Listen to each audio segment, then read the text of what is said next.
తెలుస్తుందా? ఆజ్ఞలో బాగా తెలుస్తుందా? కిందకెళ్ళిపోయి అనాహతలో తెలుస్తుందా? విశుద్ధిలో తెలుస్తుందా?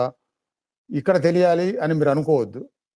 సహజ శ్వాస, సహజ ప్రభావ స్పందన దానంతట అది ఎక్కడ మీకు బాగా తెలుస్తుంది. ఇప్పుడు మీతో మాట్లాడుతుంటే నాకు సహస్రాలు తెలుస్తుంది. ఎందుకంటే ఓం అనుకుండా ఎళ్లి నా చేయి నేనే టచ్ చేసుకున్నాక మీతో మాట్లాడుతుంటే తెలిసిపోతుంది సహస్రాలు. అట్లా దానంతట అది ఎక్కడ మీకు బాగా తెలుస్తదో అక్కడ ధ్యానంలో ఉండిపోండి. ఇదే ఈరోజు final procedure and final meditation కూడా చక్కగా. వెనుభాగం నిటారుగా ఉంచుకోండి. అన్ని భాగాలు సమాంతరంగా, సమానంగా లూజుగా, పొట్ట కొద్దిగా లోపల కొంచెం మీరు లాగొద్దు. దానంతా అది లోపలికి అనుకోండి అంతే స్ట్రైట్‌గా. తల ఇలా నిటారుగా ఉంచుకోండి.